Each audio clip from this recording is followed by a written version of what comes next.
Okay, recording has started. Okay, 7 o'clock. I'll call the meeting to order. I'll start with calling roll. So Marlene. Here. And he said Zach has an excused. Andrew Eloquent has an excused. David Liu. Present. Nicholas Lee. Not yet, maybe. Okay, let's see. Brenda Spears. Katie Bell. I'm here. Mott has an excused absence. Brian Wilson, excused. Brad Book. I'm here. Andrew Myers has an excused. And then I am here. And the next item will be approval of the minutes from the previous meeting. Did everybody get a chance to review them? Any corrections to be made or noted? With that, the minutes are approved. Let's see. Public comments. We have. I didn't receive any separate public comments. Anyone that's here in person, does anyone want to give public comment? Okay, just here to observe. Great, thank you. Well, that's good because we may have some long discussion today. We need all the time we get. And so we'll move right into regular business. And the first item is the athletic field discussion. Jeff's going to start that.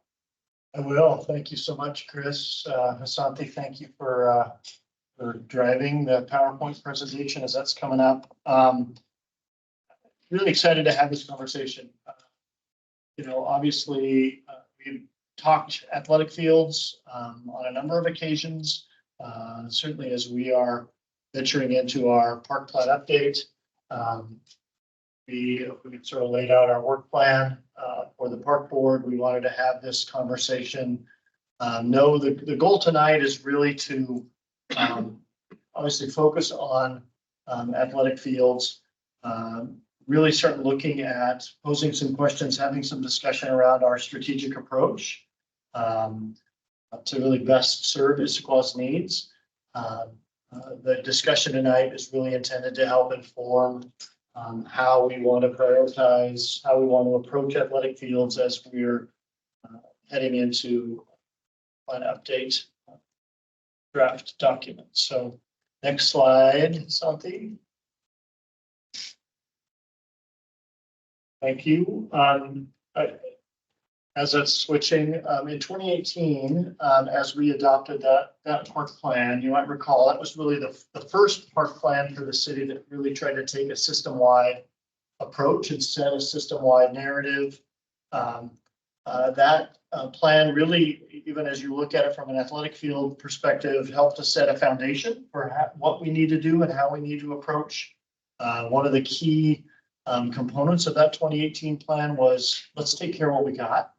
How do we look at maintenance standards? How do we look at our overall approach to park operations, but also some of those more intricate maintenance needs like athletic fields? Rick Still, our park ops manager, I know is here tonight online. Rick, thanks for joining us. I think a real credit to the park operations team. I think we've seen a lot of improvement, a lot of headway in just our maintenance of our existing athletic field infrastructure, some of the investments we've made into Central Park, the turf fields, etc. And then also set into motion this realization that we really need to look at partnerships, and we really need to look at strengthening our relationship with the Issaquah School District, strengthening our relationship with the state park. I think as the pandemic came through the world and hit us, those conversations with those two agencies never stopped, but I think some of the opportunities for capital projects sort of had to be put on the sideline. But really, as we go through tonight's discussion, I think some recent conversations we've had with both those agencies really set the stage for springboarding from the 24 plan into some pretty key work. So tonight, I want to start with a conversation just about who we are and understanding we're a pretty land constrained city. Talk about sort of our current field realities and situations, quickly go sort of facility by facility within our city system, talk a bit about the school district and give an update on very recent conversations that Robert and I have been having with the state park planning staff. And then really go into a conversation about how do we want to prioritize capacity building projects that will feed right into the park plan. Next slide.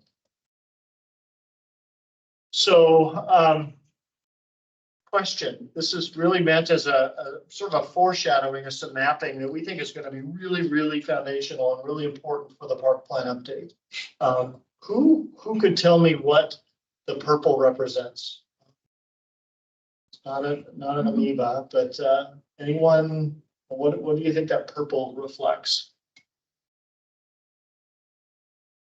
Hilly land. Terrain. Yes, topography. Exactly. Right, we love our Issaquah Alps. The Issaquah Alps are so much of what our identity is.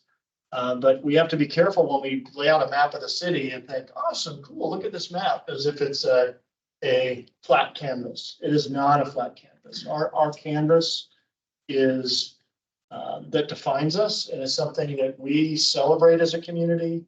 If you sort of go around from, I suppose it's 9 o'clock, you have Cougar Mountain to the east of us, Squawk Mountain, and that's sort of the finger of Squawk Mountain really infringes a lot into the valley. We here at Tibbetts Park and Tibbetts Manor are a pretty narrow corridor that makes up Tibbetts Creek as it heads to the lake. Heading east, you then have West Tiger Mountain. It's obviously connected to Greater Tiger Mountain. And then Grand Ridge, where Issaquah Highlands is. And then at 12 o'clock, the Sammamish Plateau, which again is another hill. So, you really start to get a sense of how challenged we are, how important it is when we start talking about things like athletic fields and active amenities within our park system. We're really going to be forced to be super, super creative and super thoughtful in making sure we're addressing the capacity needs in this community. The arrows are really meant to reflect and understand the valley isn't static either. I'm not a hydrologist, but it doesn't take much to realize, hey, when there's a lot of water on those hills, guess where that water eventually needs to get to? It needs to get to Lake Sammamish. So there's a lot going on in this valley as well. Next slide. So with that in mind, it really sets the stage for some of the questions tonight as we want to talk about the need for maximizing use of our spaces. I do have that slide. Two-sided, great. So wanted to just again talk through current conditions of our 4 parks that have athletic fields within them. Highlight a little bit, foreshadow a little bit some of the opportunities we see for some increased creating more an increased year-round capacity within these parks. We'll sort of go through the photos, but we'll start with Tibbetts Valley Park, then Central Park. Obviously, our 2 parks that have our most prominent athletic facilities in them, and then highlight both Squawk Valley Park and Veterans Memorial Field has certainly opportunities and athletic fields to be thinking about. Next slide. So Tibbetts Valley Park. Hats off to see the one slide of our park maintenance team. Again, we have made tremendous headway in increasing our resources, and that's really allowed us to get smarter with how we're taking care of and maintaining and getting these fields into a more playable condition earlier in the season. We know, as we've talked about Tibbetts Valley Park, we know as the survey results came back this fall,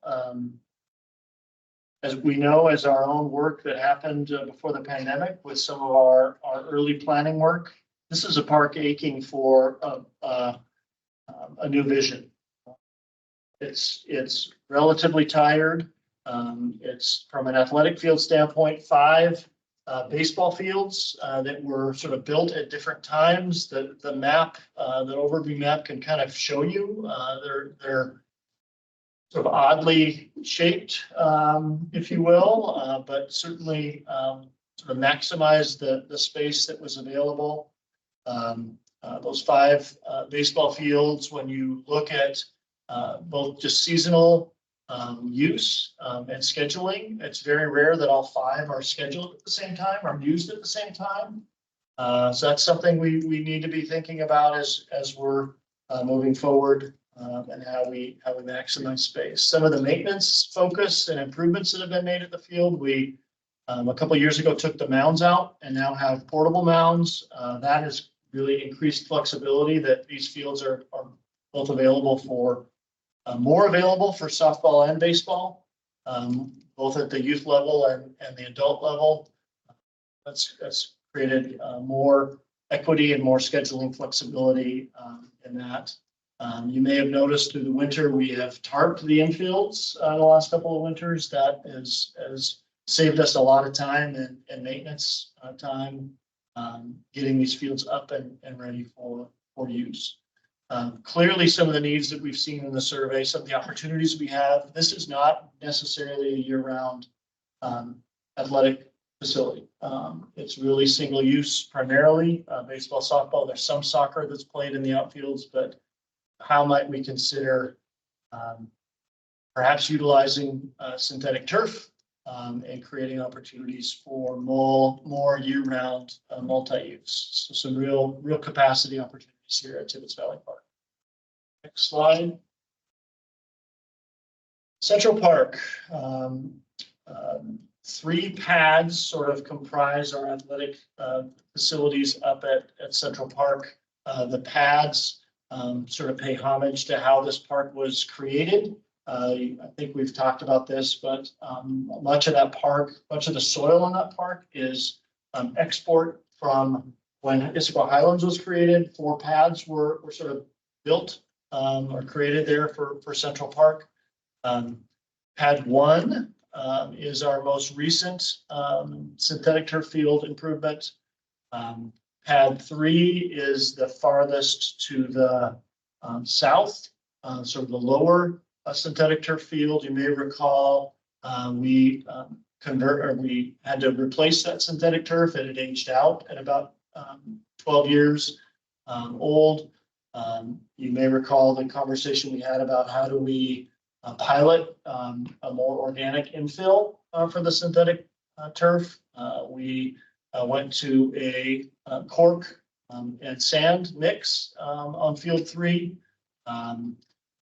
Great news is that it's been met with a lot of positive comments from field users. They can't necessarily tell the difference. You recall as we did that, as we think of synthetic turf in the future, we really think it's a priority to meet our environmental goals to consider an all organic infill as we start looking at synthetic turf at other places throughout the community. So Central Park and those synthetic turf fields have been really a great model for multi-use facilities. Currently scheduled at Central Park is baseball, softball, boys lacrosse, girls lacrosse, youth football, cricket is used at field 3 because of the sort of space between the 2 soccer fields. So really year-round use in many ways. Pad 2 is the aerial photo you'll see in the lower right corner of this slide. This is the 2 baseball fields, 2 grass baseball fields. Pad 2 is sort of the upper directions southeast corner of the park. Very poor soil conditions, much like we had on Pad 1 before we did the synthetic turf improvements. I wasn't here when these fields were situated, but you sort of see how they were put. The outfields are very short. There's not a lot of flexibility in scheduling and use of these fields. We think there's some real opportunities already in the 6-year CIP. The city's capital improvement plan is a redo of pad 2, both in terms of how do we look at the configuration of those fields to create more age group and more diversity, and also how might we consider a configuration that allows for some other sports use. We think there's some opportunity for the tennis courts, the pickleball courts to perhaps go down to pad 3, but there's a real investment opportunity in an already identified capital project to do something there at Central Park. Pad 2. Pad 4, I just mentioned, as it was in the slide before, that is the currently undeveloped pad. It's got the most pristine view of the valley. You might recall in the adopted master plan, that really is currently planned as more of community use, general community use, community lawn, amphitheater, picnicking, really that place for unstructured, just community park use, recognizing just the stunning and pristine view that part of the park has. Next slide. I think once I go through these park slides, I'll pause for any questions we might have before we jump into a school district. Squaw Valley Park. Squaw Valley Park is south part of town. Actually makes the southern border, makes up the southern border of the city of Issaquah, out on Issaquah Hobart Road. The park, in terms of athletic fields, consists of 2 relatively small pads. The most southern pad is the smaller one. Probably makes the previous slide had, yeah, it's less than an acre. It's about 0.8 of an acre. The northern pad that has the 2 fields that are comprised, 2 mod-sized fields, is 1.3 acres. So bigger space. If you think a full-size soccer field requires about an acre from just a general space standpoint. Nice fields, very lightly scheduled. I think more, as we've heard community feedback, more to do with proximity of where this park is and the southern commute that happens. Also, I think some soil conditions and turf conditions that aren't necessarily create opportunity for diversity of use and concentration of use. Certainly some opportunities to consider here, maybe looking at a different field surfacing that might create some opportunity for more intense practice and maybe youth-focused game activities. Last slide, Veterans Memorial Field. Tons of history with this field. So right now comprised of a big infield, a really large size cut infield that doesn't necessarily mesh with the size of the outfield. Has always been pretty constrained from a baseball, softball use in terms of age groups because of the small size of the outfield.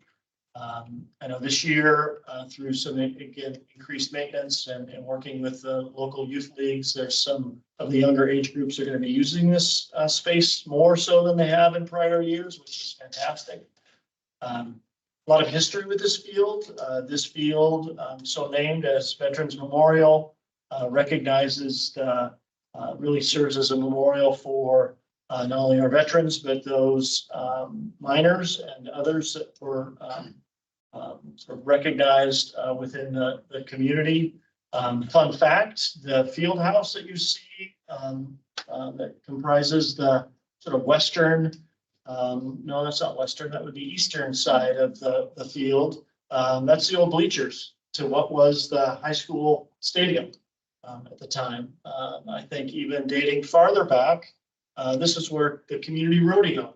So tons of history with this field and something that we want to sort of be thinking of as we recognize what this field is going to be in the future. It's always going to be a field, but how might we consider programming it?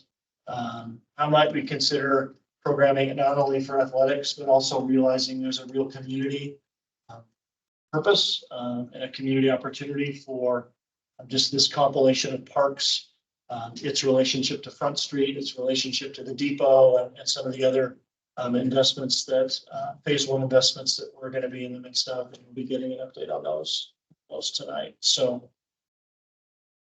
I'm going to stop there, one just to get a drink of water, but see if there's any just general questions as we talk through our 4 parks and athletic facilities within them. Comments as well. Sure. Veterans Memorial Field, a little bit before my time, and that probably you'll describe in here, but not only was it a football field for Issaquah High School, because I played in the boys on that field, but it was a rodeo field. Actually, the coal company, German ownership when World War I happened, and took it over, and the rodeo was there, and rodeo occurred again. The volunteer firemen, the city of Issaquah, actually paid off that debt and then gave that, I repeat that word, gave that field to the city of Issaquah. So that was a gift of the city of Issaquah. And some of us, we've seen it be used for lots of things, to include the carnival that used to happen every Labor Day. And that was a huge thing in the city of Issaquah. Sorry, Jeff, but I just can't sit here and look at that, and not think back about all those things that field represents to me in my life. Huge thing. And in 2005, some of us from the VFW wanted to make sure that which was called Memorial Field was then called Veterans Memorial Field, because it was actually given and honored by those volunteer firemen to all those veterans who lost their lives. And we enhanced that in 2005, because a lot of veterans came home and died here. So we don't want to forget what those veterans did. With that, shut. Thank you. Dave, and please don't apologize to me. Thank you so much for that. That's again, a explanation mark on what we're trying to say as staff, that this field holds a very, very special purpose in this community. Thanks for that, Dave. Any questions? Do you have any questions or comments? Save mine for later. So. Sounds good. Storing them up. Really good. All right. So as we, next slide, it speaks to some of what I teed up before we talk about the school districts, is recognizing, and again, I think understanding the very land constrained nature of Issaquah, the canvas that we have to paint on. As we did the athletic field assessment, as we look at how our fields are scheduled, as we look at growth and addressing needs, we really think there's an important differentiation we need to make, and understand that there's some real value in considering synthetic turf for our athletic fields.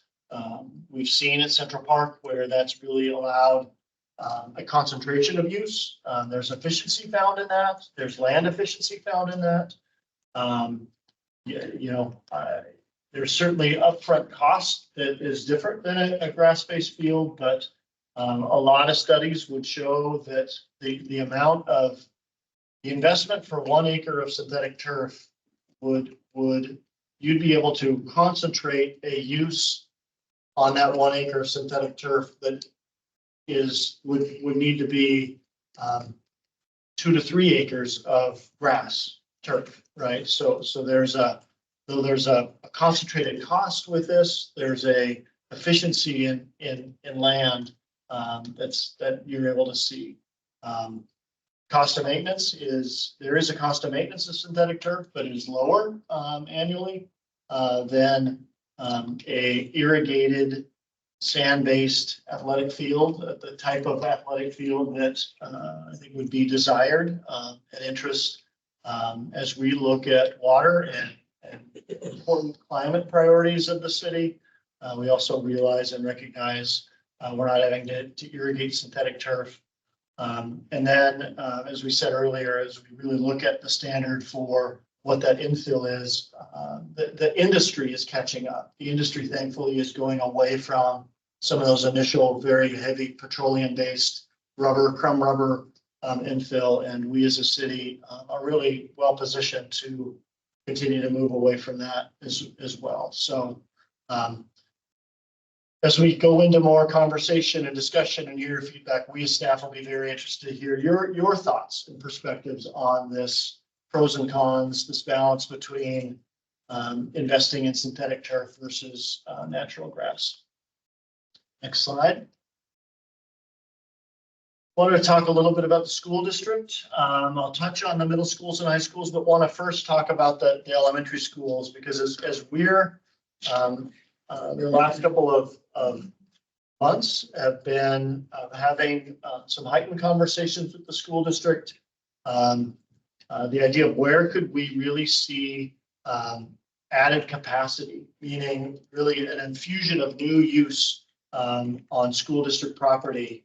The elementary schools, the three particularly in the city of Issaquah, are of interest to us as a city. A model I'm familiar with in having done them in Sammamish years ago is the idea of community sports fields. And we've broached this topic with the district and looking at opportunities for the sports fields at IVE, at Grand Ridge Elementary and Clark Elementary, and there's some real interest and openness from the district. This model, what it looks like is really saying, hey, school district, if you provide the land, we as a city would provide the capital to make the investment and the improvement to convert that from, in some cases, these are just dirt, cinder fields. In the case of IVE, it's just a really pretty tired grass field.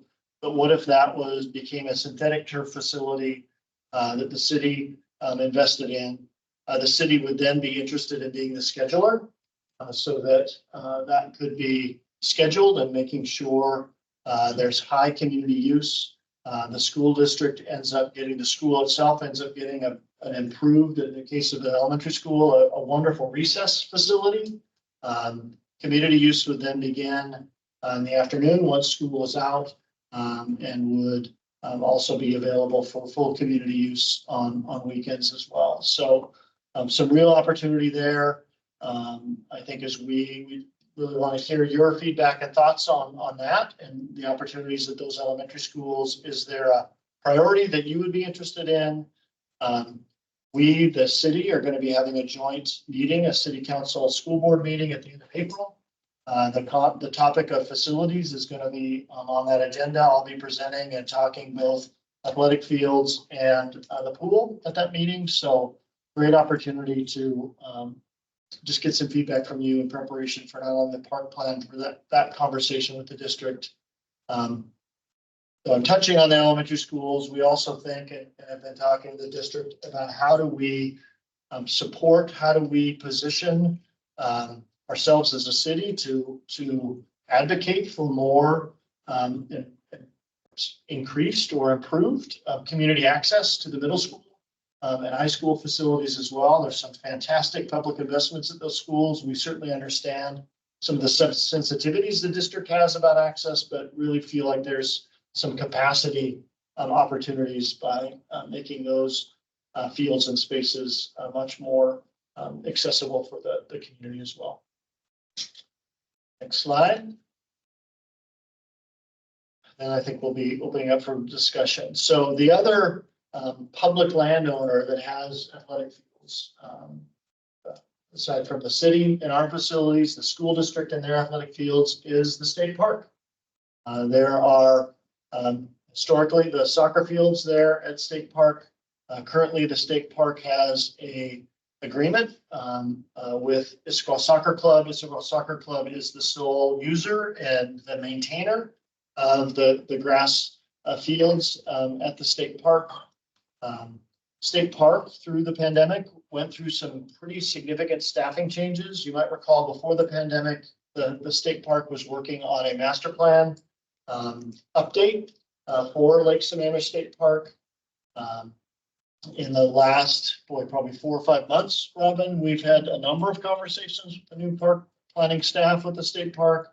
I think have made some really significant headway in relationship building, understanding really the importance that the state park plays in relationship to Issaquah's park system. Specifically, and what I'll bring up tonight about athletic fields is that, and maybe really to that master plan update, the state park has really taken a step back and wanted to sort of revisit and ask themselves internally, is a master plan update really necessary? What does that master plan update accomplish? What's really the core role of the state park?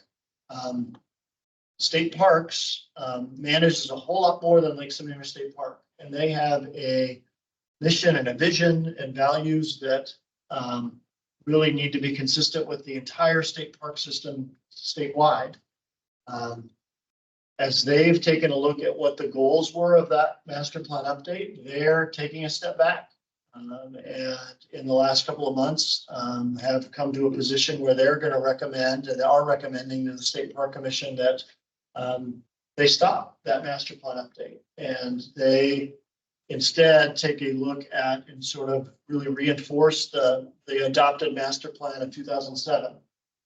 They feel like that adopted master plan in 2007 is consistent with the land, consistent with the park, consistent with their ethos of really wanting this park to be a urban example of an environmental state park.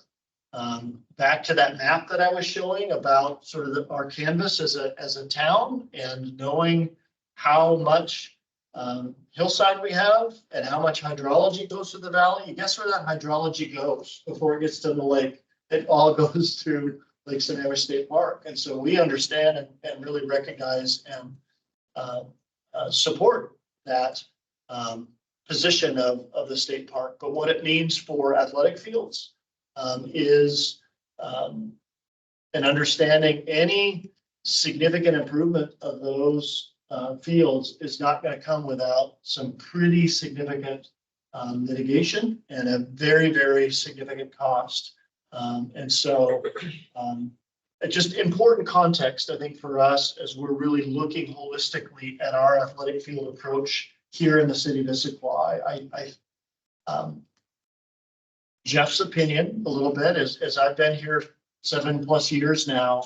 I think as that master plan update was getting kicked off, I think there was an unrealistic expectation or thought that somehow Lake Sammamish State Park is going to be the answer for athletic fields for Issaquah, and perhaps put a pretty high expectation on that as we sort of read the position and the policies and governance of state parks. That isn't necessarily the case. That's not to mean those fields are going away. That's not to mean they're going to play a really important role in how we prioritize and how we address athletic fields here in this town. But I think it also should just make us aware that we can't hang our hat on that. And in many ways, I think some of what we can do with city facilities, what we can do with the school district really is probably lower hanging fruit than a pretty long effort that would need to take place with state parks. So Important context there. Those conversations are going to continue. They're very engaged in our park plan update. We're going to invite park planning, state park staff are going to come as we get a little farther into the park plan. So more to discuss. I think more opportunity for you all to engage with state park staff. Again, they remain interested in athletic fields. I think they just don't want to have the sense of expectation that somehow that's the answer. So much more to come there. Next slide. So let's open it up for some feedback, some questions. These don't necessarily need to be the only questions, but would love to hear some of your thoughts and feedback at roundtable. But would love to start hearing, is this, should we be considering, rather than prioritizing single-use facilities, should we really be looking at multi-use opportunities as we look at investments in sports fields? Feedback that you all have in terms of synthetic turf or natural grass. Are there other criteria we should be considering as we start prioritizing? So with that, Chair, Chris, if you want to facilitate some discussion. Do we have their hand raised anywhere? Not all. Jump in. I think we absolutely need, this is one of our most pressing needs. And I support and recognize the need to protect, preserve, and respect our environmental resources and to maintain a sustainable perspective. But I think we also need to recognize that sports fields provide use and community building for thousands of users. I think I would guess, orders of magnitude more than, say, trail users. I think both are very valuable, but I think it's time that we need to really make another push for more sports fields. And as you said, I was one of many who thought that state parks might provide an opportunity with some flat land that's already being used for soccer fields, that it might be a great opportunity for some multi-use fields. Sounds like that's going to be a really hard push. And then I think all the things that you've mentioned, partnering, are going to be important. But I think, we've got a great start, pretty solid start up at Central Park. I think it's time to put Tibbetts Park, on the front burner and move that up. I love Squaw Valley Park, the traffic issues there just render that very difficult to use for regularly scheduled events. With the school district, yes, if we can get it to happen, there again, you're still looking at single fields distributed among the community, and that's great for practices and single events, but we do really need a home for larger tournaments, for multiple different sports. I lean towards multi-sport facilities, but maybe with some element of tilting. Some fields are primarily going to be for baseball, softball, and some fields are going to be primarily for soccer, lacrosse, football. Make sure that the higher levels of play have fully provisioned facilities for higher level events. Perhaps even multi-use, the design can influence what is the priority, or what is the primary use versus secondary. Kind of what you're saying. Yeah, and then I guess with Veterans Memorial Field, we've talked about that, and it's been great to have reminders and educational opportunities to learn about it, because I'm one of many that doesn't know. I think we should look for an opportunity there, but that field currently is a big use on Saturdays, so let's keep that in mind, and maybe that would be a single use. single sports use facility with more amenity uses. Those are my thoughts. Do we have Brad and Katie? I think Brad, your hand was up first, and then we can come back to the room.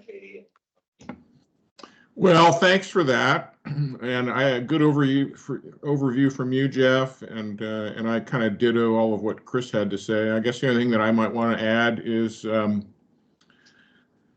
in reference to the state park, I guess, you know, the big emphasis there, I would say, and I know it's probably a longer term, but, you know, those softball fields would probably be the best opportunity there for something, especially now that they've given up on doing something with a new master plan, which is an area that's an area that they were planning on a variety of other things and now probably aren't. And so that might be easy picking.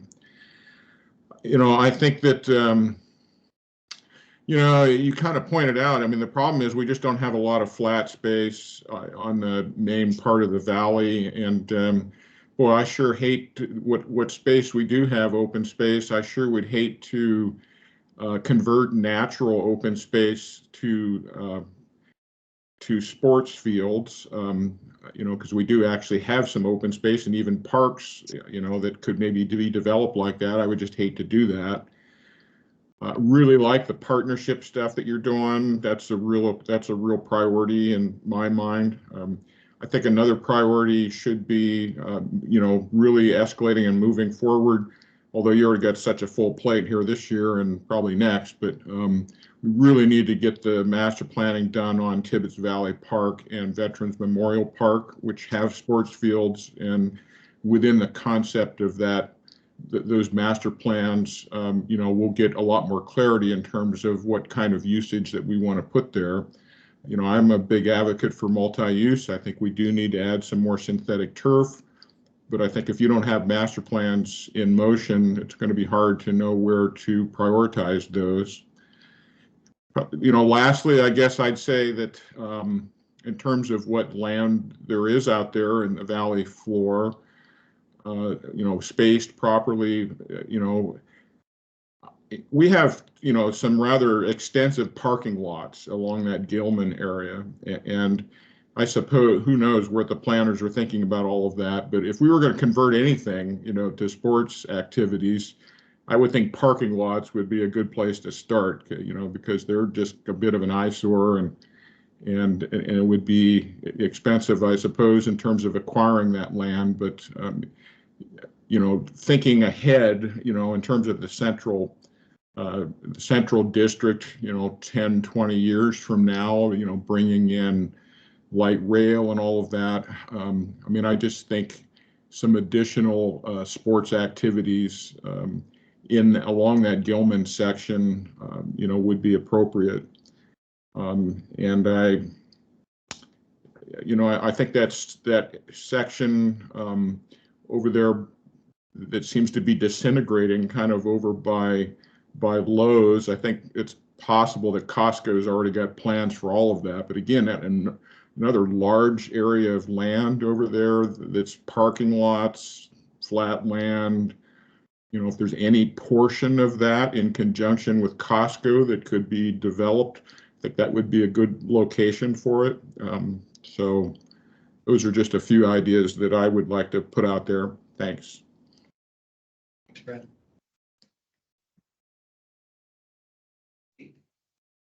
Yeah, Katie, go ahead. Oh, okay. Can you hear me okay? Yeah, we can Yep. hear you. Okay.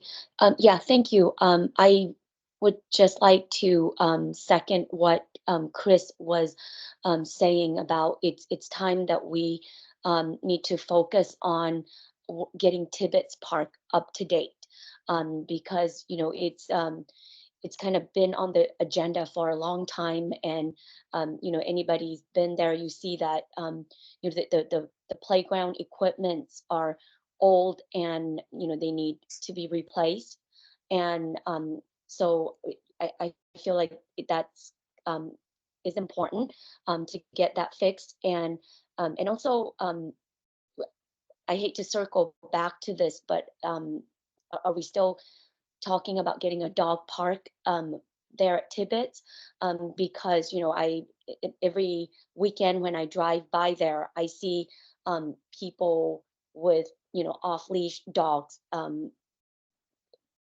taking that side, off to Newport Way. So I feel like there is still a need for a dog park, and maybe, Tibbetts is still a good location for us to discuss that. I also like the artificial turf options. And of course, working with the elementary or the middle school to have our community have access to these fields. That's, to me, that's important also. So those are my inputs. Thank you. Katie, thank you. If I could just touch really fast on your comment about Tibbetts Valley Park. Yeah, absolutely. I think timing and needing to ramp up that visioning effort. Just a reminder for that visioning effort. Tibbetts Valley Park really needs to be not just an athletic complex, but a community park.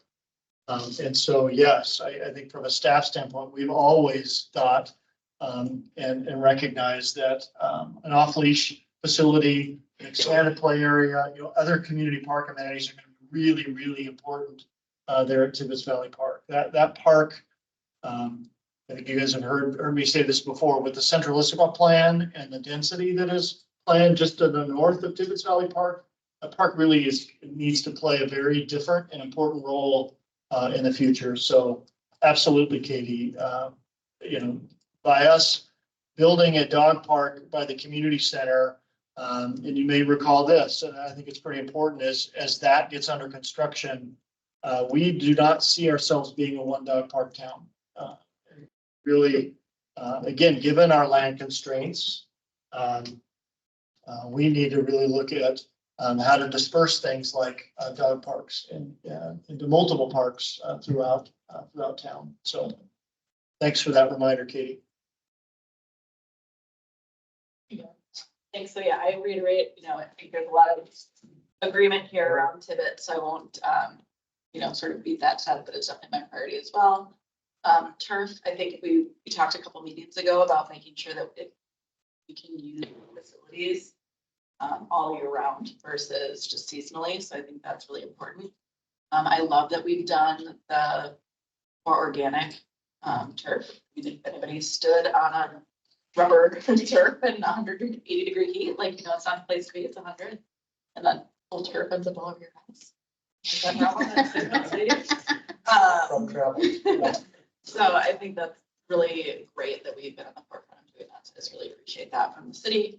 I think the big thing to think about as we think about community parks and athletic fields is just to be, really cognizant. I think in a meeting, last meeting and the one before, we talked about over 90% of our park use was not active parks and not fields. And so, yes, as we were building in sort of the master plans, we do need to keep sort of non-active use. We have to think about that, but I do want to make sure we do still need to prioritize athletic fields. I agree with multi-use to some extent, as long as we really understand the pros and cons. Right? And, I like what Chris was talking about, is how do we know what the primary use is versus the secondary. I've seen some fields where there's so many lines, it's almost not playable for anything anymore. So we just need to be really careful about that. And then the other thing I would think was how important, what part of the economic development do we think hosting tournaments or other events is, because when you do too much multi-use, they don't want to use those fields. So if we do think that hosting tournaments and having that use and getting that funding both into the park system, but also to the hotels and the businesses is important to us, we need to think about the ratio of multi-use to single-use field. Those are some things that I just want to make sure we keep in mind in the process. Those are really, really important trade-offs. And again, I'm sort of seeking action tonight, but that's very real. You're right. And I think we have that probably conversation as we keep moving ahead and start doing these athletic fields, is what's practical and what's realistic. Again, are we a, and I'm not trying to answer this, I'm just posing the question as sort of the the overseer of parks. We're not a town with a vast array of accessible, developable land that can build tournament complexes. How do we build athletic facilities that meet the community's needs and maybe find innovative ways that they could still host tournaments, but they're probably not, we're not competing with Centralia, Moses Lake, Kent, right? I mean, some of those communities that have a very different land canvas than we have. So it's really good. I'm glad you brought that up, Maureen, because that's something we really want to have discussion with as we're doing these. Again, as we're moving ahead with some of these athletic facilities, is how are we doing it in a way that understands tournament support, but maybe that tournament, and how do we talk to the sports groups and realize, hey, boy, it's probably not going to be a perfect cloverleaf 5-plex baseball facility, but how do we accommodate your tournament goals in town? Just, yeah,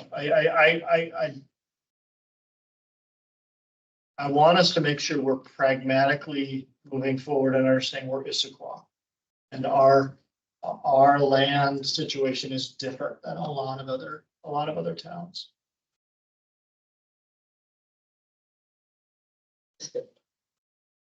Think tournament are used to, not, it's ideal if they have everything in one spot, but they're used to having to split it up and travel. And I know that today I'm playing baseball here, tomorrow I'm there, and they can move around. I think that we can work that out and really develop Issaquah as a city where happening to work on these fields. But I want to bring up something totally different. Squawk Valley Park. Yes. The underuse is sad, and it is the flat land that you like. Dog parks out there.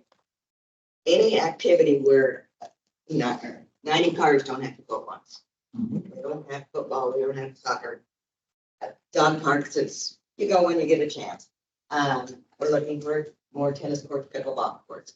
That's again, not a high, a couple of ladies go at once. And so I would think of looking at changing the use of that land and so do it with something that doesn't need tons of people at the same time, because you cannot get, it's just crazy. But I could get there and play a game of tennis or dog parks. Dogs do not need flat land. Build them in your, well, I don't want them. Don't just say that. Don't want to buy them. But look at your trails and where there's a decent parking lot and you go right down here. Let's see where I am. Right down here where they just have that new parking area and new trail going in behind the home. It's on Newport, Newport. the King County Trailhead. Yeah. Tree. There's nice parking there. And up the hill a ways, I don't know what we own or what we could do, but you could have a lovely fenced in area that was a dog park that's only, they run up and down and around the trees and have a great time. They could do, look at your dogs in the hilly areas where you can't, the flatlands support. The new one we have now is a flatland and it's perfect. It's great. But it would also be great for something small like. Thank you for that, Brenda. You're absolutely right. As we look at, athletic fields aren't the only amenity that the community's wanting, the only sort of developed community park, neighborhood park amenity. Yeah, really, really smart. And a question we as staff are beginning to pose is, okay, if it's not athletic fields at Squawk, what else, what other amenities could go there as we're really looking at spreading out those community needs within, again, thinking of the whole system, not a park by park way. It's a really nice children's play area. There's one down there. Very, yeah. Oh, yeah. Love it. Love it. Other thoughts, questions? I have one thing Go to to the add. next slide. Just- I have one thing to add though. Yeah, please. I think it's important to update public perception of synthetic turf, lighted synthetic turf athletic fields. In the 80s, 90s, and even early 2000s, synthetic turf field, it's a carpet. It was filled with crumb rubber from old tires, and the lights were like floodlights. There's a lot of light spill. Jeff mentioned that industry has risen to public demand, public expectation for a better product, more sustainable and sensitive product. Current athletic fields, especially we've done it up at Central Park, they're now using an organic infill, just a lot cleaner and greener. Current lights using the LED systems, the cutoff is amazing. It's like 20 feet and you're in the dark from the edge of the field. And in fact, the cutoff on the new light systems is so extreme that they now have to have at least one light pointing up so that fly balls don't disappear into the darkness and appear out of the darkness. And, but that's important to recognize that these facilities are no longer equivalent to like paving over an area, and that the amount of use that they provide really offsets a much larger disruptive footprint. So you can really concentrate use. You can get people will rent these fields till, we turn the lights off, which, be 9, 10, 11 o'clock at night, depending on the location. And then as I recall, and you can correct me on this, build a grass field, it's immediately heading into revenue negative territory. Cost, the income, the revenue generated from rental is minuscule compared to the cost of maintaining it. With turf fields, you can charge rental fees that help offset, and I don't know where it comes into in terms of, is it net neutral or is it still negative, but it's a much better economic picture. Yeah, much better cost recovery. To remind you, I think in 2018, we created a synthetic turf replacement program. So 50% of the revenue we collect from the synthetic turf rentals go to, we get squirreled away and help pay for the turf replacement. The other 50% go into the general fund to help pay for the operational costs. But Chris, you're absolutely right. The cost recovery for synthetic turf fields, and even looking at knowing you got to replace the carpet every 12 years, it's a much lower subsidy than a typical traditional irrigated grass athletic field. I think, sorry, Chris, I'll let you finish. No, I'm good. Oh, no, really, really good. I appreciate you, and you're right. The perception has changed.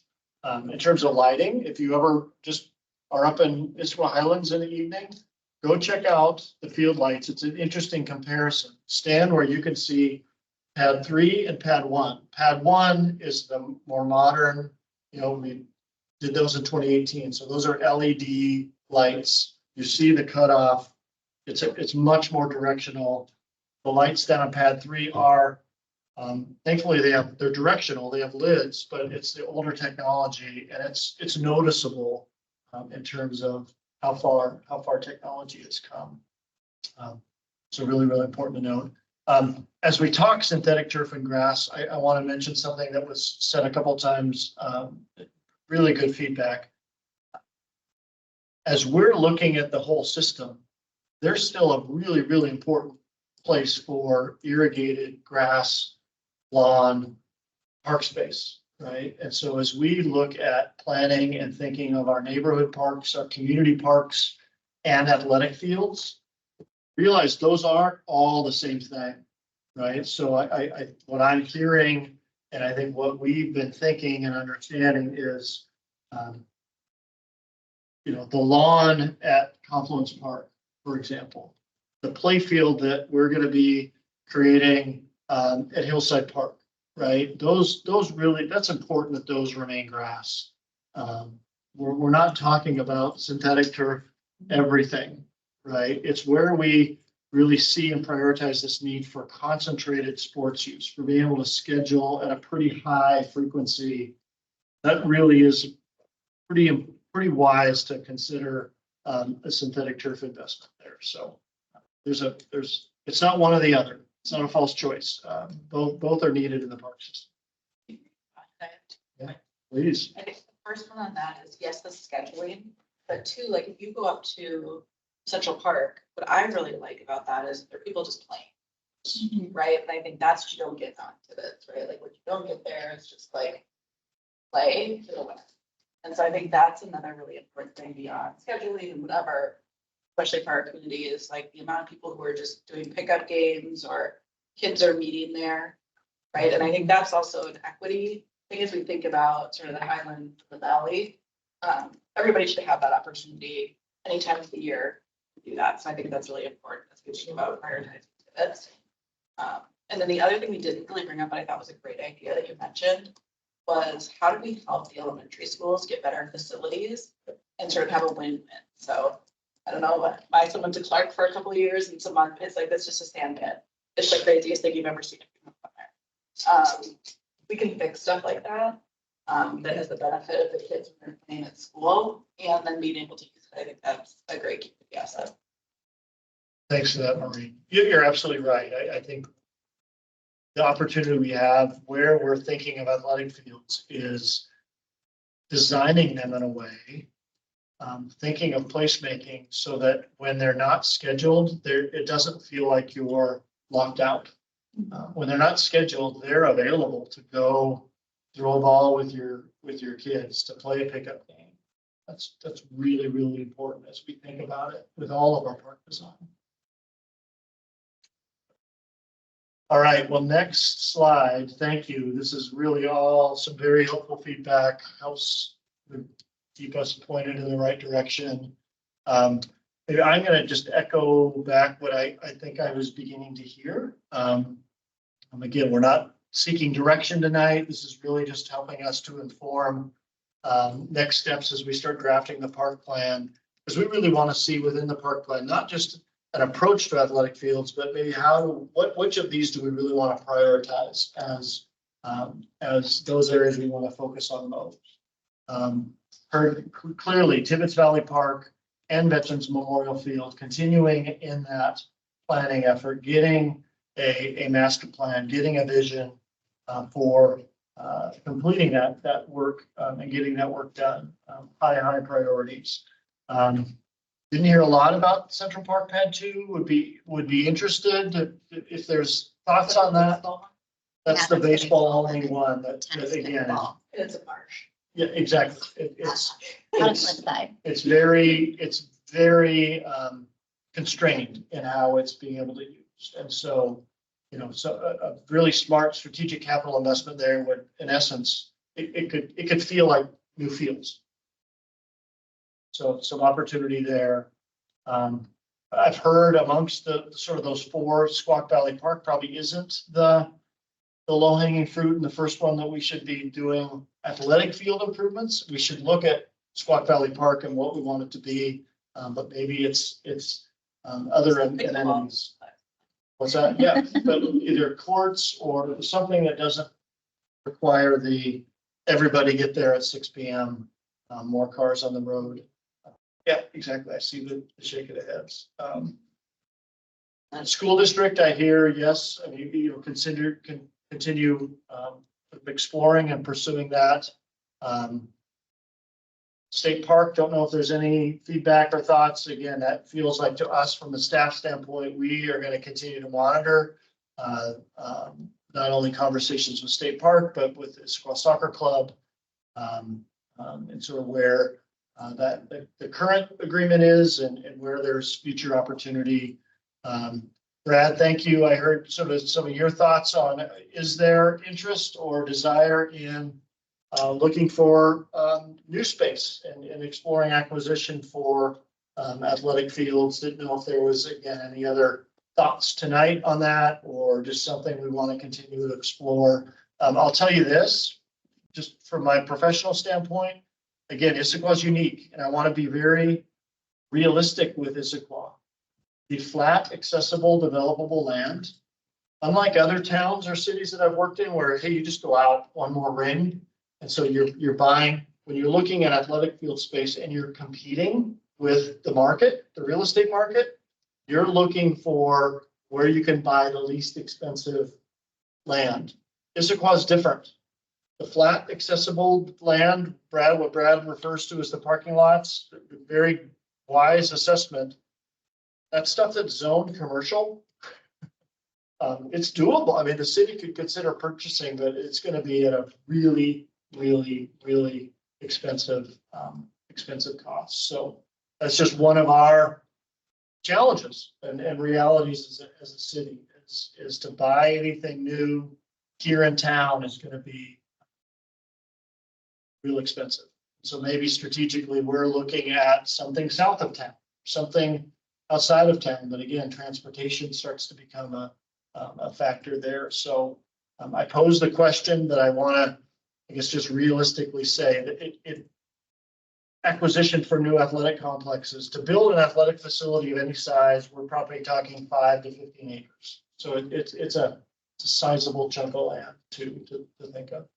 I'd like to say what We use as much capacity out of what we have. Yeah. I do see, I think Sunvi, you have your hand up. I believe it's you. Good eye. Do you have a question? Oh, yeah, I did. Can you hear me okay? You can. Okay.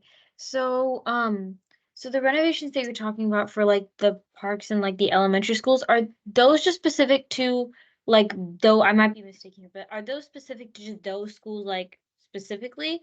Or are you just giving that as like, like examples of like schools that, that need to be renovated?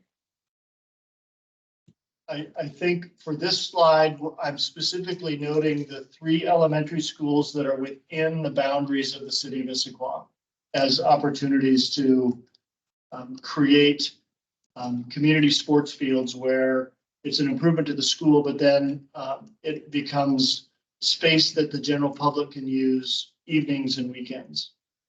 Okay, so like, I know that like middle school that I attend, like Pine Lake Middle School, that has a field. So a field like that, or the Sunny Hills field that, like after school practices can use. Is that what it is? Yeah, that's the idea. Sunny Hills and Pine Lake are in the city of Sammamish. So Yeah. from a city standpoint, that wouldn't necessarily be probably the place we would want to be making a city investment. But yeah, that's the idea. Okay. No, I was just clarifying that. Love it. No, great question. Thanks. Thank you, everybody. Really appreciate the discussion. Much more to be had, but this really helps us start shaping the plan and making sure athletic fields are an important part of our strategy forward. So thank you. All right, we on to the next item. We are. Park project updates. Is that you? Yes, Robin. we'll tag team on that one. Okay, Robin. Okay, wow, we've had a really busy month.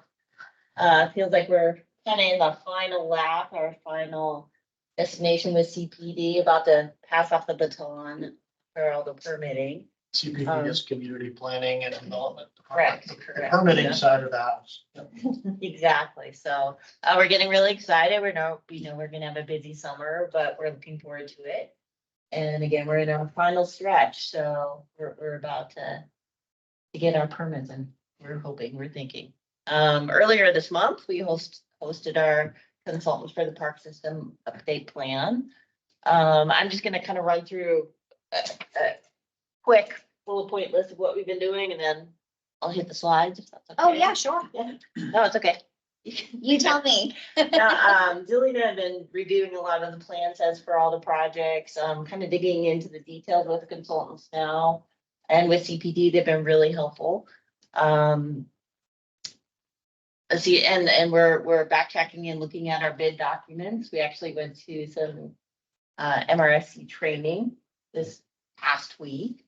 And looking at the legislative updates for the bid documents, making sure we're all dialed in. So when those permits come through, we can submit and get a contractor on board as quickly as possible. So. Can I add something really quick? Team, I think a credit to Robin and Julie and really having a park planning team put together. We are in the midst of not only getting these projects we're going to give an update on that we're going to be taking out to bid, we're creating much more of a standard template for our bid packet, which is going to really be helpful as we're moving forward with more park capital projects. So Right. So we can be big- more efficient about that. Yep. Yeah. It's been really fun, really challenging, really interesting, and we're learning quite a bit about that. Next slide. So starting off, earlier in March, design workshop came to the city. We walked around with them, looked at a lot of sites, looked at a lot of parks, a lot of trails, so they could get a better feel in the city and what we're really about. We had a half-day charrette where we invited a lot of the departments, the park board ad hoc. A couple people came from that committee to help us out. It was really fun. Basically what we did, we kind of did a SWOT analysis. And if you know anything about those, it's kind of looking at our opportunities, our constraints.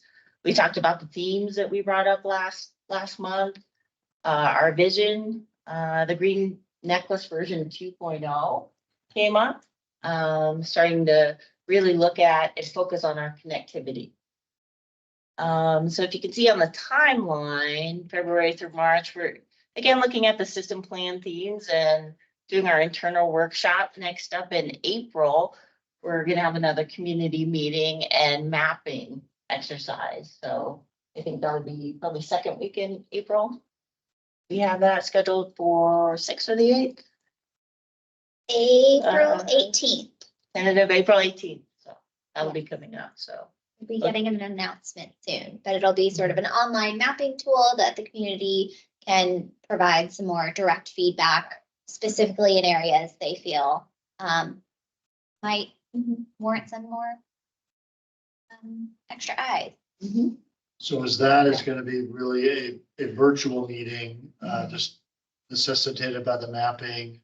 I know, Chris, and maybe we talk about this in the director's report. On the heels of that, we think there's an opportunity to host an in-person community meeting as we get closer to really starting to prioritize specific projects. That's going to look and feel like a sort of a summit of sorts of the community and user groups. Probably sometime in early May. But really both that sort of online virtual meeting and then followed up by this in-person summit. Be a great time to really dive into some community feedback on the document as the document's really starting to take shape. So we're looking at a draft coming through to the park board, probably late May. And then going through the rest of the boards and committees for review. Hopefully wrapping that up with council in late July. So next slide. Oh, Hillside, my favorite project right now. We were actually looking at these drawings this morning and this afternoon. So we're really in the final stretch. We hope to have those plans submitted by the end of the week back into CPD along with the mitigation plan. And in theory, we should have permits hopefully by the end of the month or early next month. So again, we're prepped, we're ready with our bid documents, and we're ready to get some contractors on board for Hillside. And as you say, plans resubmitted, the permitting process is we get a round of comments, we respond to those comments, we get another round of comments and respond to them. So this is our hopefully sort of last round of our response that we're going to resubmit and be looking at permits. Hey, Robin, we've not only had, you all might remember this, those city permits we're getting, but we also had the permit with ecology that we've already received, which is good news. Yeah, we have all our environmental permits in place, and now we just need our landscape permit From the city. for the mitigation. Last remaining permit, and then we'll be out to bid. Development. Okay, next slide. Moving on to Ped Park and Veterans Memorial Park and the Eck House update. again, working with the consultants this week, working with CPD, really digging into the fine details on the plans now. We've had one round of comments, we're responding to those, and we're gonna be flipping those around within the next few weeks. So again, that one's moving much faster than expected, which is great. We're really excited about that one. Looking at bidding an award, hopefully in May, towards the end of May, and then an estimated construction phase starting June, and then going and wrapping it up in April, if not sooner. So that one will move really fast. Little longer Yeah. construction period with that one, given some of the complexity. Again, just adding a couple of comments to what Robin said. Comparing Hillside and Pitt Park, this is interesting, and I think something important for us to note. Hillside Park permitting process represents the last public project by the old Title 18. If you remember, the development code was changed, and so we're going through the older process with Hillside Park. This project represents the new approach for public permitting process, which is more of a one-step than a two-step. And so, Robin, you're absolutely right. It does feel like some of the collaboration with planning and the engineering folks have been very beneficial, which is great to see. Right, much smoother, really helpful. It's been a fun process really with Pitt Park. And we actually in the next slides, if you can see a little bit more current renderings, that one is Eck House, but Go sorry. back to, I think, George. you know, Yeah. Digging in again to the water feature details. And I think what's important on this one is we're realizing that the way they have it designed, the water feature is actually going to be a really nice artistic element as well when the water isn't running. There's a local manufacturer they're looking at to be able to do this, but with the steps coming down, we'll get a little more visual interest, a lot more audible interest there as well. But we're really looking forward to seeing that in winter. It's going to be a really nice piece in and of itself when water isn't running. Pavilion's looking really good.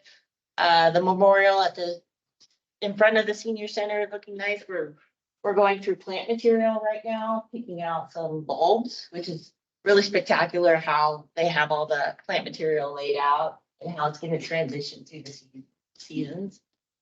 Lots of pops of color. Really interesting ideas they have going on. And we're also working with an artist right now. We got a couple renditions of what she's thinking of. It's pretty fabulous, really interesting, and really ties back into the indigenous aspect of Issaquah too, which is nice to see. And next these two slide. plazas are really going to represent, I think, some really cool storytelling in Issaquah's history.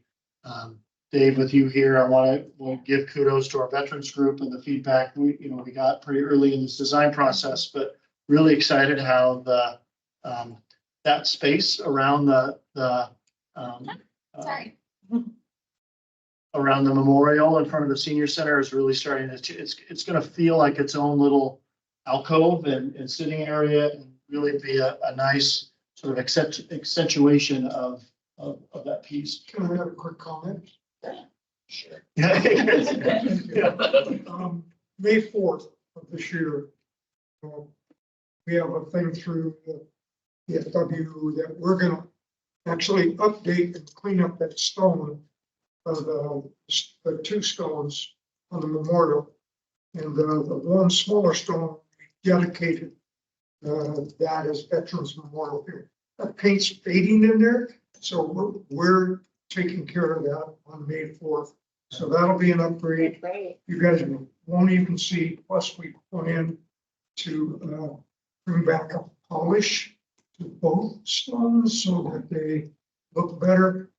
We recognize that and want to do something. That is on the calendar for May 4th. Thank you for letting me throw it. Oh, that's great. That'll be beautiful. In time. And then the really fun part we had, well, let me back up to Eck House. We're looking at the pavilion, tightening up the pavilion details, looking at the paving, and just making sure everything's in line there for the resubmittal as well. So all three projects will go out to bid at once. And writing timing works, all three will go in the same package for the same contractor, which is much more. So the Eck House Pavilion project is also in permitting right now. So we had a really fun exercise. I think was it last week? I think so, Last yeah. week, yeah, time's flying. We brought in some furniture samples with our consultant and put those in the senior center for the seniors to try out and just see what felt comfortable, what they liked, what they were able to move around, what was too heavy. And I think that's really important for the users to actually like what we're gonna be putting out there. The more they like it, the more it'll get used. So we were looking at both Pet Park and the senior center furniture. So I think we've narrowed it down to two chairs. We're still working on the tables, and then just in that bottom right, we're looking at the colors for the chair, something that'll pop and be complimentary. That which actually does tie back into the planting palette too. So very thoughtful and very detailed. It's a fun test drive Yeah. exercise, yeah. We all got to try them out too, so we all have our. There were definitely some favorites. There were some people that stayed in chairs for much longer than the testing period. So we have some winners. It was fun. It was good. Yeah. All right, next, Rainier Trail Dog Park update. So right now, with permitting, we're in TDR, technical data review. Looking at the wetlands, looking at the ditch and waiting for that determination, which in theory is supposed to come back next week. So in the meantime, we're working with the consultants on finalizing the grading and drainage plans. They recently did potholing, so we know where the storm drain are. We know those elevations. And just kind of waiting now to hear back Yeah, so before we move that forward. thank you, Robin and Julie have been very busy. Something's been helping out with this as well, but yeah, this technical document review, you might recall, I mentioned that last fall that we were gonna go through that before submitting permits. So again, this will be submitted. Once we get through that technical document review, that'll inform our submittal. The submittal will be going under the new public project permit process that Pet Park and Senior Center are going through as well, so. Yeah. So we're hoping, to get the construction documents in and done with permitting April through August. And then we're estimating a really short construction phase. It's not a very complicated project, but we figure 6 to 8 weeks on that. That one doesn't need a bid. That one will go out to bid also. Yeah. Yeah, we'll go out to bid, but yeah, we're looking at a fall construction with a short, probably an 8 week, 6 to 8 week construction completion window. Okay. And I'll pass it over to you. All right, yeah, that's right, this one. Yeah. Thank you for that, Robin. And again, Robin and Julie have been working very diligently at getting these all ready to go. Just to sum up, as we are prepared to take these out to bid, we're looking at completion. So what this would mean would be completion of Hillside Park and the dog park this fall. And then completion of pedestrian park, senior center plazas, early spring next year. So an exciting season for some pretty important long-awaited capital projects. Quick update on the pool. You might recall, I think it was our November meeting, we came and gave an update on the pool feasibility study. There's been a lot of conversation that's been happening with the school district and the city council since that time. So just a quick update on this. If you recall, the feasibility study looked at what potentials we have for expansion on the Bone Pool site. It identified a real opportunity on the sort of the west side of the current pool.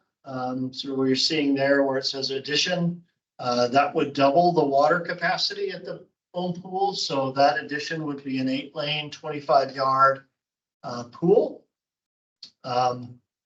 As we updated the city council committee, they were excited enough about the opportunity. They wanted us to give a report to the full city council, which we did in January. You may be aware, as we talked about this conceptually, what we have envisioned all along would be a capital project that would be a funding strategy that would include not only city contributing, but how might the school district contribute to this project, given the important role that the Bohm Pool plays, not just for the high schools in the city of Issaquah, but all the Issaquah school district high schools, so Liberty, Skyline, Issaquah, and if there's a future fourth high school, are all here. So really important to consider a school district investment if we're to do this, as well as a King County investment. You know, King County built this pool, sort of ran away from being in the aquatics business in the early 2000s, but we think certainly important that they might play a role. There's a grant opportunity with King County that is going to be shaping up in 2025 that we want to consider positioning ourselves for.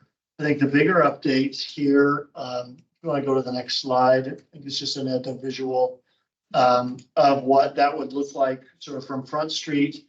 The school district has formed a bond committee as they're looking at a future bond renewal going to the voters in the fall. As we've talked with school district superintendent and school district staff, they have expressed enough interest to want to take this and at least add this to the mix with the bond committee. That work is happening right now. There may be some interest for this project, or at least a school district contribution to be folded into that menu of bond investments that will be happening this fall. Much more to come as the bond committee completes its work. As I mentioned earlier as well, end of April, there'll be a joint city council school board meeting. This too will be a topic there for city council and school board to be discussing. I think as staff, what's lining up is I'll be giving a little bit more of a detailed idea of what a funding strategy might look like. The funding strategy is sort of looking more specifically at what school district might contribute, what we might be able to receive from King County, and what that might mean in terms of a city investment. So nothing definitive, but certainly some really, really important conversations are being had with all those agencies, the county, the school district, and the city. So I wanted to keep you updated on that. Certainly more to come as that takes shape. Yeah, please. I guess questions on any and all of these. Are we, when we're looking at the expansion, is the expansion all lap swim, or are we doing like more community, like zero entry, like any of that type of, like, is it just strictly like swim team, lap swim, pool, or are we doing anything else that's a little more family oriented? Great question. I think as we at least looked at the programming for this, it's predominantly, it's not a dive pool. So this would be a, 3 to 5 foot, but just a rectangular pool. So not, yeah, exactly. So if that is the case, I guess from my perspective is, as in the park board advisory, like this is really the main use of this is for high schools. From a programming and then swim lessons. And so I think, we just need to, like, my perspective is that the school board needs to come with funding or to be supportive of this personally. I don't think this should be a city only. Pretty strong about that. I really appreciate that. And I would say as staff, we very much echo that. Okay. Brad and then Katie. Thanks. I just can't believe how much work Robin and Julie have been doing to get all this in place here for this year. In all my years of working in the park board, I don't know that I've ever seen this much activity for projects to be going on here towards the end of the year. But congratulations on all this work that you're doing.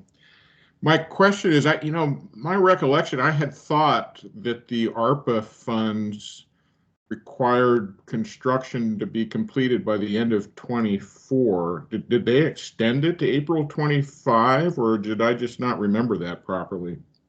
Yeah, you remembered, yeah, the project, the funding needs to be encumbered by December 31st, 2024. So encumbered meaning under contract, right? So, again, the plan, once we award the bid and have this out to contract, Brad, then that funding's considered encumbered. Okay. So they don't actually, the feds didn't necessarily care the completion date, or is that, as long as it's underway, that was their main thing then, huh? Correct. I think they recognized, depending on communities, there were some pretty complex capital projects that this funding might be going towards. So realizing, completion might not be able to be done by calendar year 24. Good. Thank you. That, great question. Katie? Oh, yeah, thank you. And this is in response to Marlene's previous comment. I respectfully disagree with the statement that the school should be responsible for building or for remodeling or an addition of the pool and not the city. Because if, I have a swimmer and he works for the city of Issaquah as a lifeguard and as a pool instructor. I will tell you that there is more action going on at that Bones pool with parents, children, and not just there's morning exercise, elderly people coming in using that facility all day long. And so it is, it's a place for these families and the community, come and do their exercise. And I feel like, it is very important for our community to have access to the pool. It's also about equity too. So I feel like it's part of what Parks and Recreations and for the city to be supportive of that. So thank you. Thanks. I was hearing really an importance of a shared investment. Yeah. Yep. Absolutely. Well, thank you, everybody. Again, echo. Thank you, Robin, Julie. You guys are Excited. Yeah, no. Big year and big path forward. And I think our park plan update is coming at a good time because it really, as we look at completing these capital projects, we, also want to develop a cadence where as we're completing one series of projects, we're really beginning to do some planning and prep for the next wave of projects as well. So thank you for all your feedback tonight. It'll be fun when they start breaking ground. I know. I can't wait to bring pictures of that. We're excited. Okay, well, then we'll move into reports. We have the youth representative here. Yeah, Sunday and Arshea, you're up for your youth report. Okay, so Arshea, you can add on to this, but currently for the action part of the youth advisory board, we're planning a hackathon that's supposed to happen on June 1st. It's from ages 13 to 17.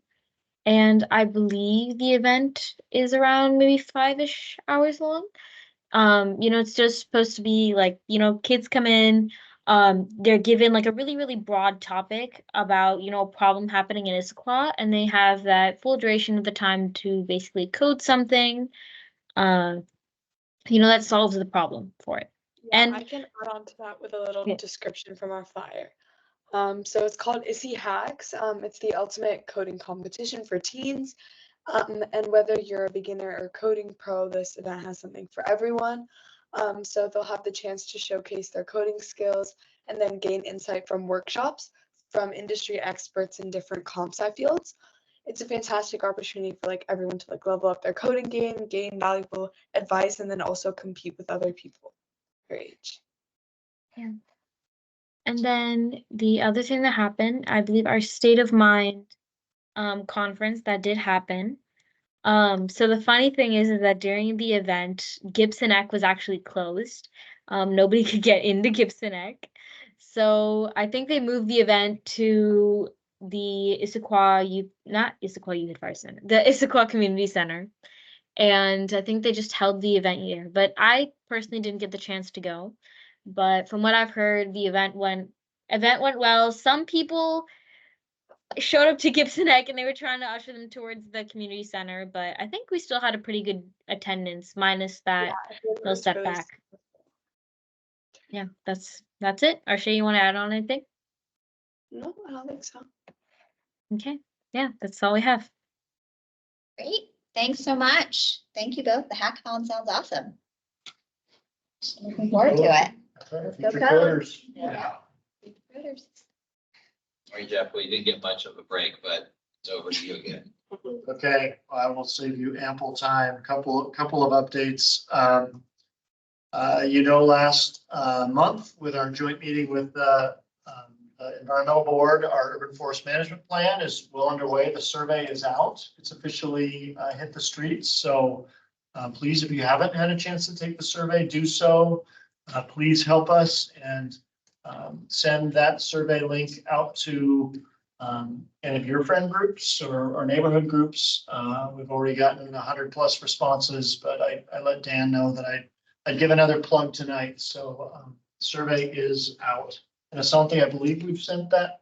We have sent it to all of you. You should have gotten it in your agenda packet. And I'm happy to send another blurb if you need something to send out to your neighborhood groups. And that survey is slated to stay open through April 14th. So there's some time to fill it all in. And that really, I love that we're doing our park plan update and first urban forest management plan at the same time. Really a chance to have those two documents speak to one another. You may be noticing our parks and trail signs, long-awaited parks and trail signs are being installed. The first couple were installed. One was installed up at Central Park today. So in the coming next couple of weeks, you're going to see some of the new trail sign bollards showing up along the Rainier Trail, new trailhead sign out at Sunset Trailhead. Central Park, the community center are getting some signs. Pickering Barn is getting some new signs. So just as you're out and about, please take a look and let us know your thoughts and comments. Rick Still, I don't know if you're still on.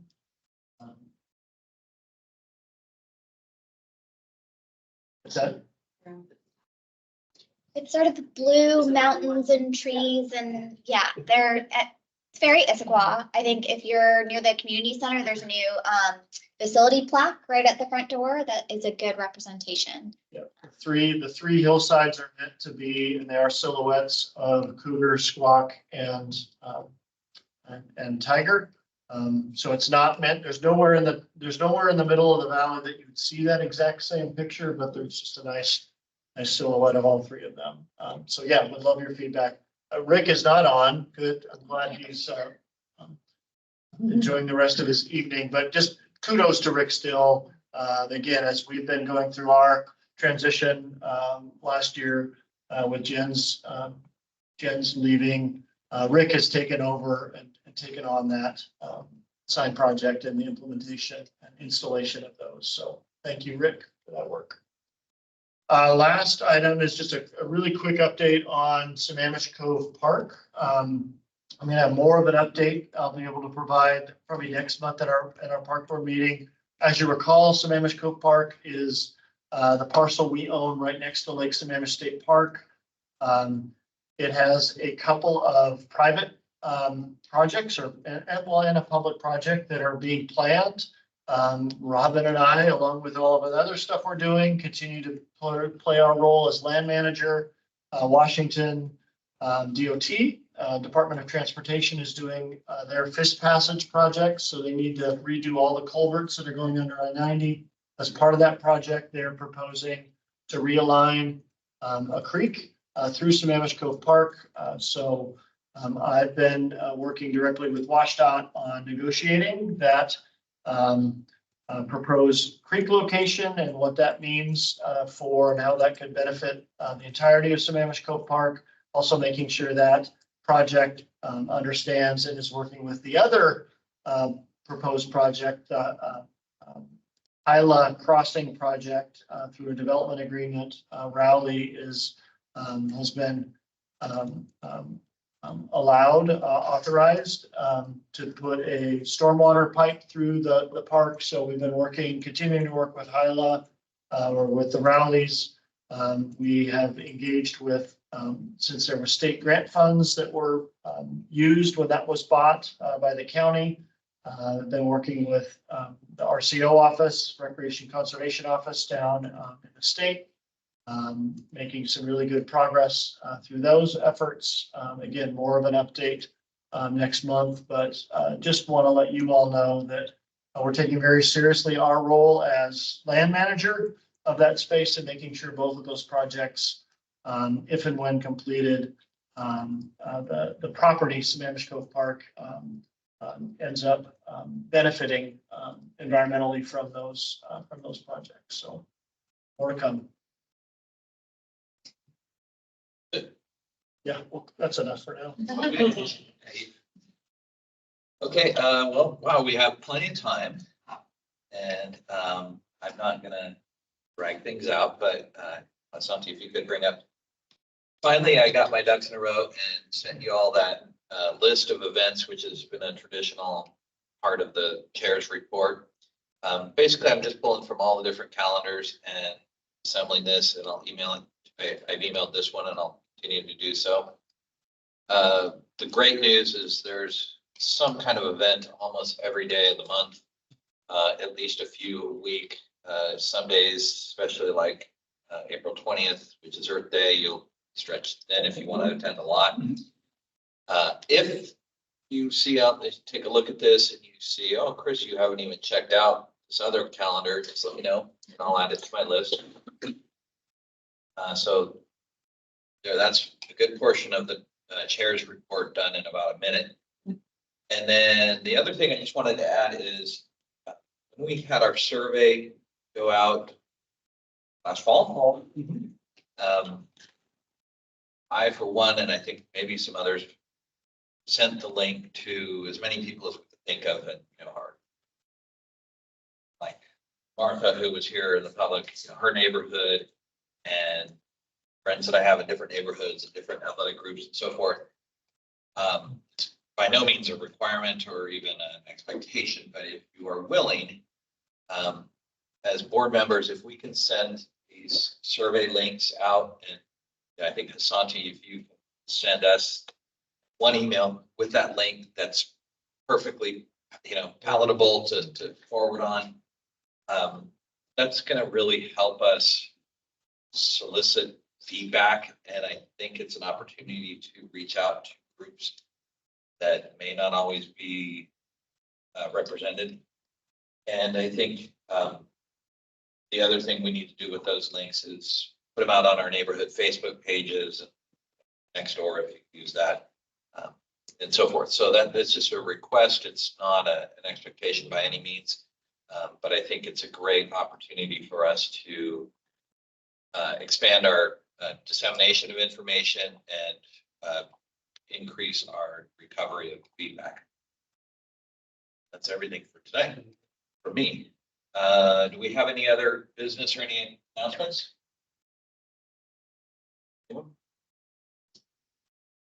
I just have one that's sort of related to the end of the meeting, but next month's meeting, the date is a Monday, but it is April 29th. So it's actually the 5th Monday of the month. April has 5 Mondays this month, and we're actually moving to that last Monday for a holiday on our regular meeting date. So you should all have that in your calendars, but just in case, it's Monday, April 29th for our next meeting. Okay, anything else? With that, sorry, Did you email that list? Was that there? I did. We'd all have received it just 15 minutes before or no, 16, at like 6 p.m. Send it to Park Board. Yeah. We'll make sure. Make sure that it gets sent out though Thank you, to Chris. everybody, That's and a we'll great add it to the compilation. minutes. Yeah, just rather than try and run them through and pick the ones that like. Okay, I see Brad, you've got your hand up one Oh, last. sorry. Are we going to actually have minutes for our last meeting in February, which was a special with the environmental board? Yes, we are, Brad. Thank you for that. We are going to have minutes for that. I need to coordinate with Stacy on that one because our minutes have to match exactly for our boards to then approve them. And so that's on me that it didn't get attached to this month's meeting, but you will see it on next month's agenda. They did not get Okay. lost. They are out there. Yeah. Just checking. Thanks. No, of course. Great to check. okay, that's all we have. We will adjourn 15 minutes early. Wow. You had plenty of minutes, Dave, so you're adjourned. Thank you. Thanks, everybody. Thank you. Thanks, everyone. Thank you. See ya. Bye. Thanks. Bye, Brad. Bye. Bye, thank you. Bye, Katie. Thank you. Bye, thank you.